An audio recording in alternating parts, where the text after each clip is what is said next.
Australia's Great Barrier Reef is the largest and most biodiverse reef system in the world.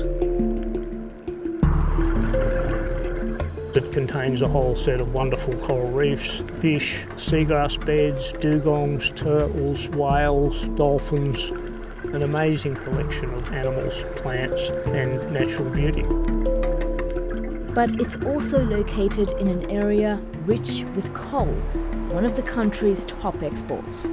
Central Queensland has the largest deposits of metallurgical coal in the world, and so there is this incredible mineral prize in Central Queensland. We are quintessentially an export industry, and so we need ports, we need access to ports. Now new proposals for coal mines and port expansion along the reef could jeopardise this heritage-listed site. We think it's resilient, but it can't take any more pressure. The coal industry will really damage this part of the world even more than it already has unless we are successful in this campaign. These projects are too large a scale, they are too damaging at the scale they have to proceed without damaging the reef. I'm YAARA MELHEM. On this edition of 101 East, we look at the race for resources at this natural wonder.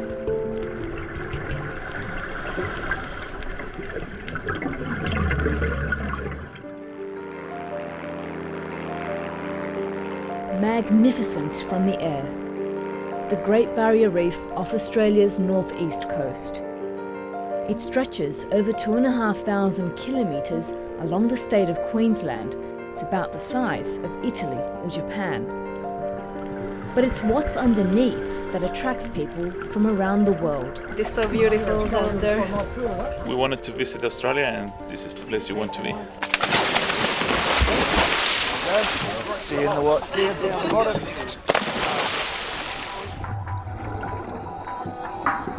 It's the world's largest coral reef ecosystem, rich in native flora and fauna, a magnet for snorkelers and divers. Awesome, always awesome. Every day's a good day out here. Sharks, we saw sharks, that's cool. Okay, you can get these guys over and put their fins on and we'll be over there in a minute. Tour operator Paul CROCOMBE makes an envious living combining his passion with work. He's been diving at the Great Barrier Reef for over 30 years. It's just spectacular. You never cease to find something new on just about every dive. Some dives, there's a bit of current and the bait fish are moving and everything's really exciting. There's big fish just chopping through the bait. You get pygmy manta rays just come racing through, collecting, feeding on the plankton. And other times it can be just really, really quiet, really serene, and just no telephones, no people. It's just a really great place to escape from other pressures above the water. It's a beautiful day. The tourism industry promises sun, sand and adventure. Where Australia shine, So it's little wonder it's one of Australia's top tourist destinations and is the lifeblood of many a small town along Queensland's northeast coast, drawing in about $6 billion every year. The use of the reef is intense. We have 1.7, 1.8 million visitor days per year. We have something like 60,000 jobs created by the tourism industry along the coast. We have something in excess of 13 or 14 million visits by people who are not travelling for commercial reasons. Just this way. But those tourism numbers could fall, with the quality of this World Heritage Site fading fast. Oh, it's beautiful. But I think it's lost its colour a little bit actually from the last time I was out here. It was probably 10 years ago. 1, 2, 3. Coral cover has declined from 50% to just 14% in the last 5 decades. And if changes don't come soon, scientists predict it could drop to as little as 5% by the year 2020. What we're basically doing here is sampling the water for pesticides. Professor John Brodie is a scientist who's been studying and working on managing the reef for over 35 years. The pesticides we're looking for are those which actually get all the way from the agricultural areas here into the Great Barrier Reef. His current work focuses on managing runoff from farming that could damage the reef systems. And the reef's in poor condition. Terrible, really. But Professor Brodie is worried about another threat to water quality. Prognosis for the reef is not good, and hence the importance of at least managing the things we can. And we manage agricultural pollution. Now what we're seeing is ports, another big risk to parts of the Great Barrier Reef not being managed properly. So that makes a lot of us very sad. Yeah. So it's another stress that the Great Barrier Reef doesn't need. It doesn't need at all, and even worse, could be managed properly. In a draft decision expected to be adopted next month, a United Nations committee recommended the Great Barrier Reef be listed as a World Heritage Site in danger if substantial progress isn't made. It asked for urgent and decisive action to be taken by the state and federal government to halt the approval of coastal development projects that impact on the property's outstanding universal value, and requests no new development outside existing major port areas.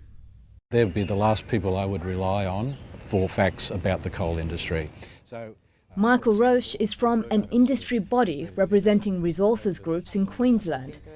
He's sceptical about the source of information in the United Nations reports. Why wouldn't you trust the UNESCO's findings or their Because they're not experts in coal. They're simply not experts in the coal industry.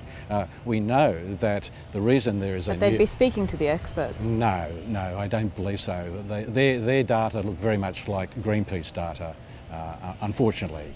The data is coming from people like Russell REICHELT. And I like the expression that the World Heritage Committee uses, outstanding universal value, is why it's important. He's from the Great Barrier Reef Marine Park Authority. It's tasked with protecting and managing 99% of the site. Plenty of good diving on the Barrier Reef. Reichelt says sustainable use is allowed, so long as the reef isn't put at risk.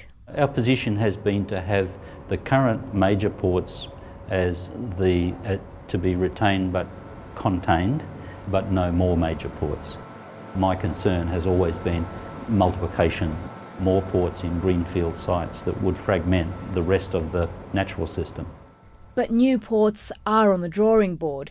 There are currently 43 proposed port-related developments on the table, with expansions at all 5 of the reef's major ports. And there are also 3 proposals for new ports, which goes against the United Nations recommendations.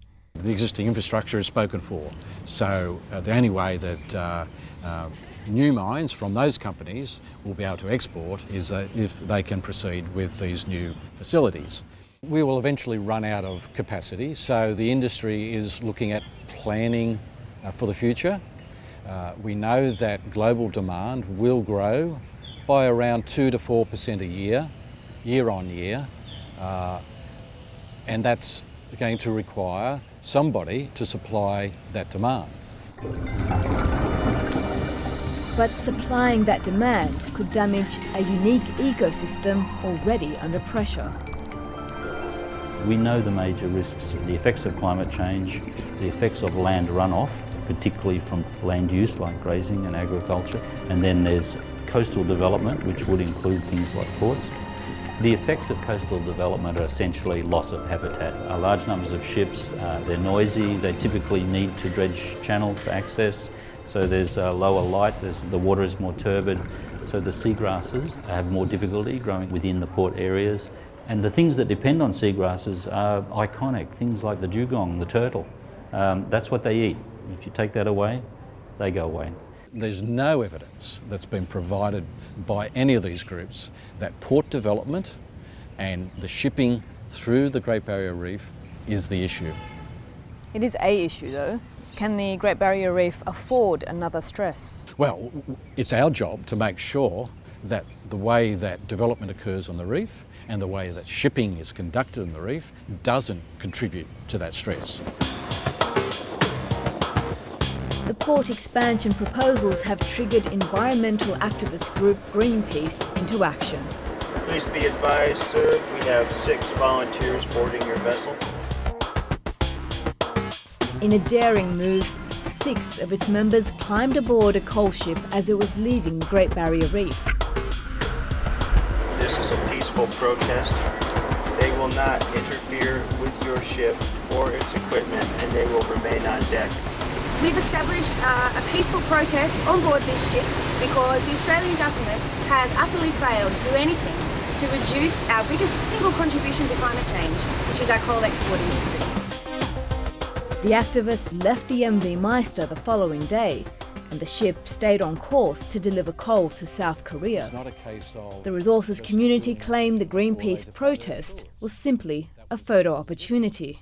the fact that they've boarded a ship carrying coal to Korea, it doesn't come as a surprise. The fact that their slogan is to end the coal industry doesn't come as a surprise.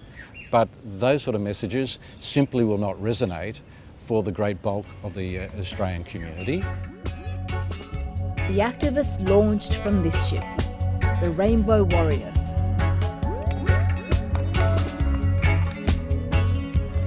It tours around the world, stopping at sites of environmental dispute. It's just spent more than a month sailing the east coast of Australia,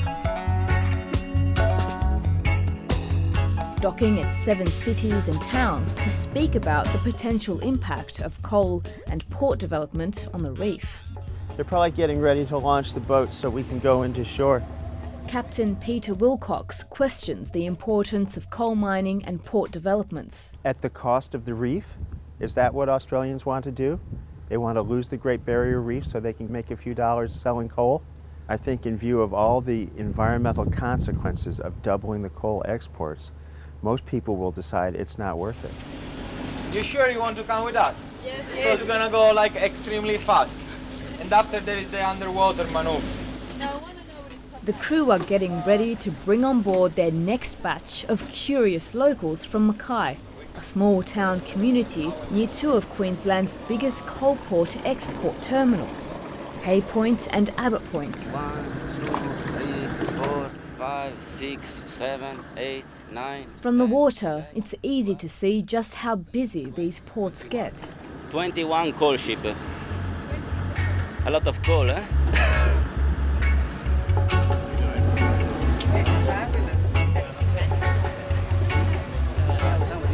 We have a GPS to fix the position, but as well we continue to use and practice with the sextant and the sun and the stars.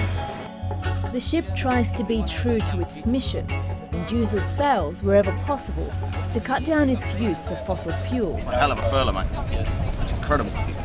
But Greenpeace isn't inviting visitors just to admire the ship. About 6,500 people have come on board the Rainbow Warrior to hear its message as it's toured Australia. And Greenpeace wants to raise even more awareness, saying community action will perhaps be the only thing that can protect the reef. The campaign that we're running now is a really critical one. We have been involved in some big ones in the past. This one is one we've really got to win. It's in defence primarily at this point of the Great Barrier Reef. Greenpeace campaign coordinator Ben Pearson says the reef is being industrialised into a coal and gas shipping superhighway. What sort of response do you get when you bring that discussion to politicians? They're very clear. For them, it's all about development. In this country, we have a real resource mentality, and that is when a big company comes and says, I will mine this coal, I will ship it out through the Great Barrier Reef, and I will make this many billions of dollars and create this many jobs, they just sign off on that. That's what they do. When we come and say, well, what about the 60,000 people involved, employed by the reef tourism industry? That doesn't get factored into the equation. Pearson believes tourism is a more sustainable industry. If they are allowed, they will mine that coal, they will dredge the harbours, they will ship the coal out through the reef, but they will then leave. Once they've sucked out as much coal as they can, once the profits stop, the moment the coal price drops, they will leave. They will leave big holes in the ground, they will leave dredged harbours, they will leave destroyed reef. The difference, the alternative vision, of course, is a tourism industry in the Great Barrier Reef that could last forever. As long as the reef is healthy, that tourism industry will thrive and people here will have jobs in it. Michael Roche admits the resources community is worried about the Greenpeace campaign. They can see how it can be effective in persuading the Australian community and the global community that there is a connection between the work they do and their use of ports adjacent to the Great Barrier Reef and the health of the reef. ROCHE disputes claims the Great Barrier Reef is being industrialised. At the moment, there's a bit over 4,000 ships coming into the Great Barrier Reef area to ports along that. About 1,800 of those are said to be coal ships. We might have, over the next 10 to 20 years, all up, say 7,000 to 8,000 ships on the Great Barrier Reef. To put that in perspective, we are talking about a supposed superhighway. You can do your arithmetic. That's one ship every 2 hours. One ship every 2 hours. That's not a superhighway.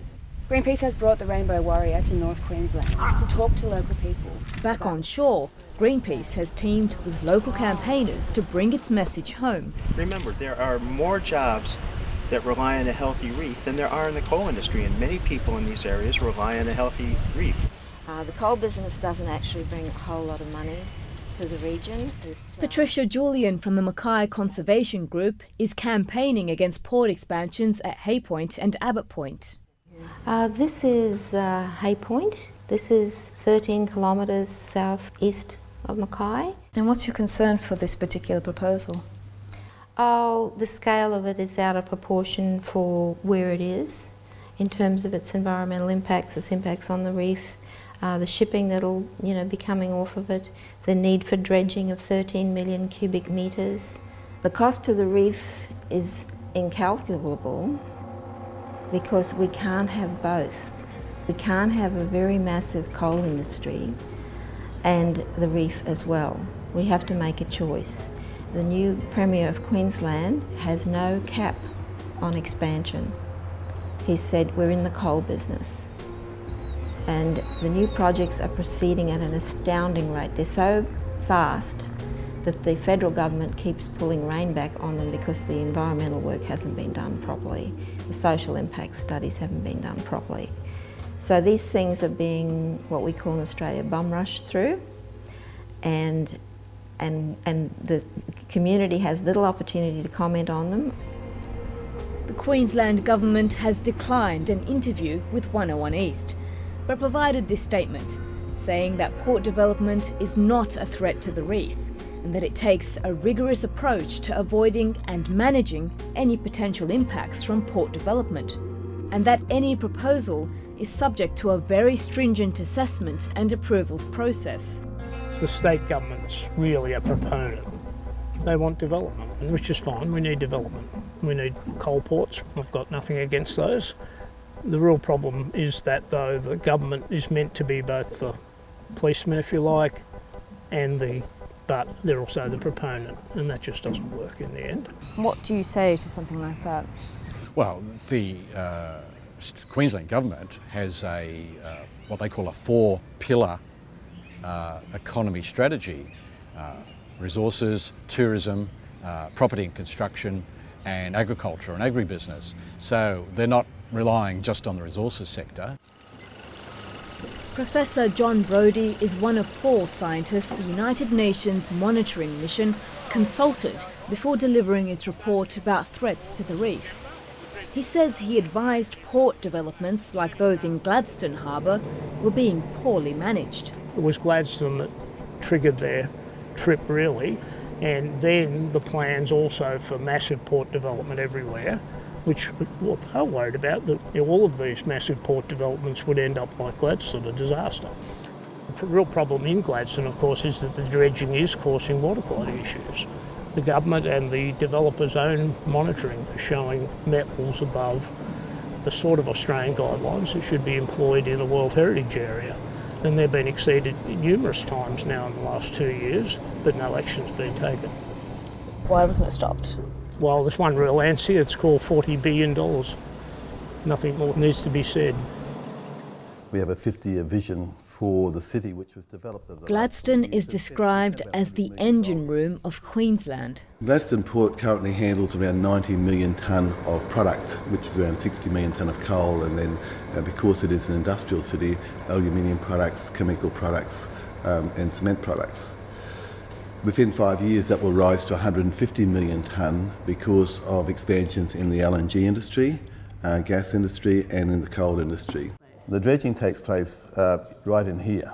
Leo ZUSSINO from the Gladstone Port Corporation says the expansions and associated dredging aren't damaging the reef. Now the fact is we have tens of millions of dollars of monitoring and research that show the dredging in Gladstone Harbour is not having a significant detrimental effect upon the ecology in Gladstone Harbour, let alone the Great Barrier Reef. And the only criticism that we can get is that base political criticism that because we pay for the monitoring and the research and the studies, that therefore you can't trust it, which is absolute garbage. Well, the environmental impact assessments done for developments like Gladstone are done by consultants employed to do the job, and that's fine. They're the people who have to do it. I'm involved in some of those. However, what doesn't happen is that none of that is independently reviewed. The environmental impact assessment is not independently reviewed by scientific people and economists and that as well, of course, that are not involved in the development. That just doesn't happen. It's not required to happen. So what you get is basically consultants doing reports that they know have to be right, otherwise they'll get no more work. It's as simple as that, really. Water quality issues prompted the UN to request an independent review of the management of Gladstone Harbour, but it's concerned that only 4 months have been given to the assessment.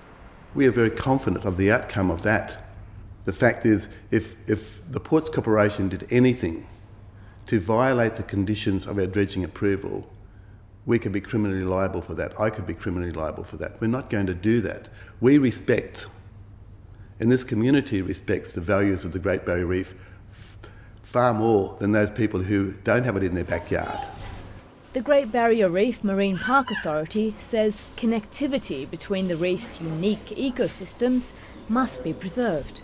My suggestion would be to stay within the port limits and not expand their operation outside of the area set aside for port activity. The issue is to avoid the fragmentation of the habitat, because many species like dugong and turtle depend on being able to move between natural bays.